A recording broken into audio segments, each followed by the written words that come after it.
Again, so for those who consider themselves whitey as a part of who they are, deep down in your soul, as for those who consider themselves whitey, and that is fused with who you think you are, how you see yourself, trust and know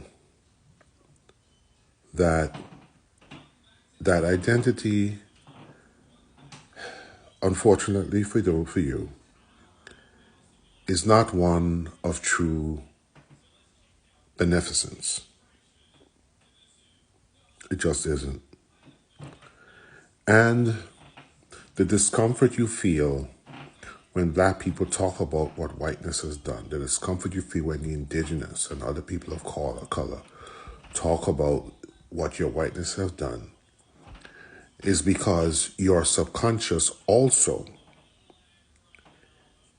is holding that truth that we are telling you about your identity. Your subconscious is holding that truth in your subconscious. It knows it. It's honest about it, to be honest, frankly. And your subconscious is also holding as right beside that and kind of like masking that truth right beside it and kind of trying to envelop and hide that. It's masking that social constructs, capitalistic function, Western capitalistic function, and basically crowd control function right beside it. That social constructs, capitalistic function is kind of like an amoeba trying to eat a rock and dissolve a rock and not truly being able to do so because it can't eat a rock, but it's trying to do so. And the rock is the truth, the foundational anti-black racist truth about the white identity, the whitey identity. So when black people, when us black folk especially, talk about the white identity, you all of a sudden begin to hear that whining noise again that you've been ignoring for centuries. And you begin to realize that shit, that rock we've been trying to digest and break down hasn't gone anywhere. It's still there. And hence you feel uncomfortable. That discomfort, that attempt to dissolve the truth of your whitey identity and have the contrived, impugned fiction of the white identity consume that truth and dissolve that truth is called cognitive dissonance. That's another long-winded metaphor for cognitive dissonance where whitey people are concerned.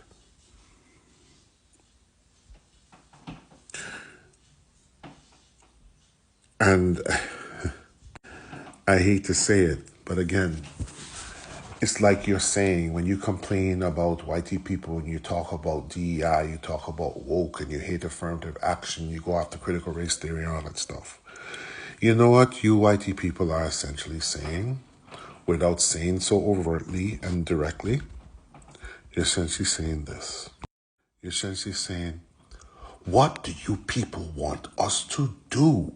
We cannot help what we do, how we behave, how we act, how we react, the violence we impugn upon you, the violence we visit on you. We can't help it because we're white.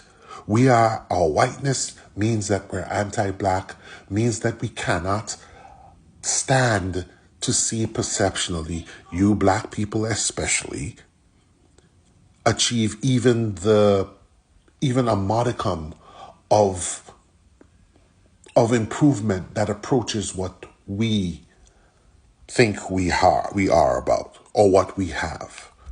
We cannot perceive that. We can't stand that. And frankly, your continued advancement, your persistence is making that rock that we've been trying to dissolve for centuries inside of us feel very uncomfortable inside of us. And so we need for you guys to stop it. Stop it. We are racist. We are violently so, and we'll continue to be so because we can't help it. What do you want from us? That is our identity. That is who we are. It is our sentience. That is the nature of our sentience. The nature of our sentience as people who consider themselves white, who imbibe whiteness, is to be anti-black and violently so if necessary to prop up the perceived benefits of said identity. Yes, that is what y'all are essentially saying. You MAGA, that's what essentially you're saying. And if you're essentially saying that you're a whitey person, those of you who are blagger and are other people of color that are sucking up to that, you're even more pathetic. Because that means you're doomed. The white lash always fells you first because you're right next to them, sucking up to them, kneeling at their feet, licking their boots. And of course, they're going to take you out in their fright. So,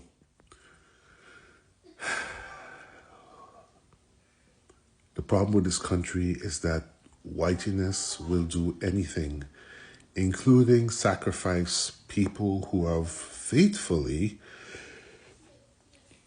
soldiered on to prop up whiteness in order to prop itself up.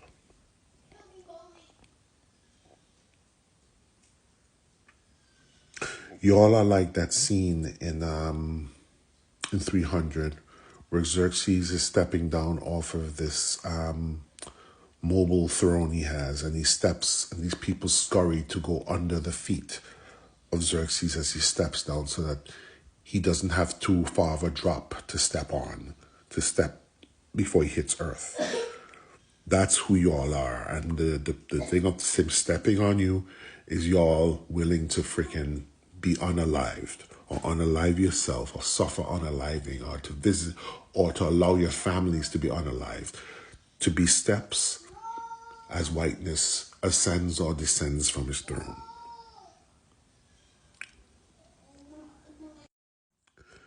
Make no mistake, whitey people, those who consider whiteness to be an essential, absent, oblivious, subconscious part of who you are as human beings, you are doomed. Because what you tell yourself about whiteness is that amoeba I mentioned in the beginning, trying to consume a granite piece of rock, which is the truth about the whiteness that we continue to tell you about yourself, that black people especially continue to tell you about yourself.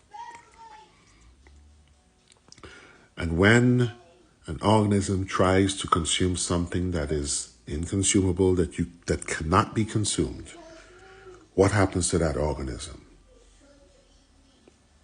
What happens to that organism?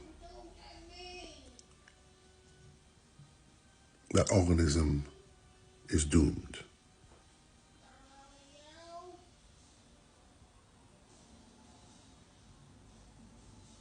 And the thing about whitey people, okay, in the natural world, when an organism tries to consume something that it can't digest, it ejects it, right?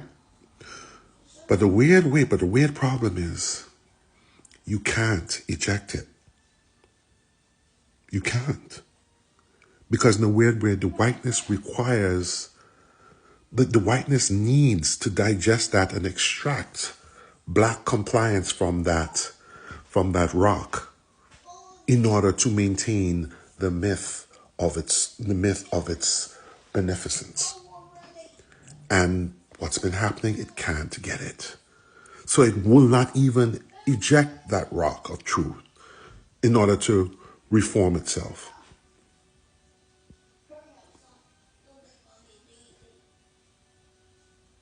Y'all are doomed.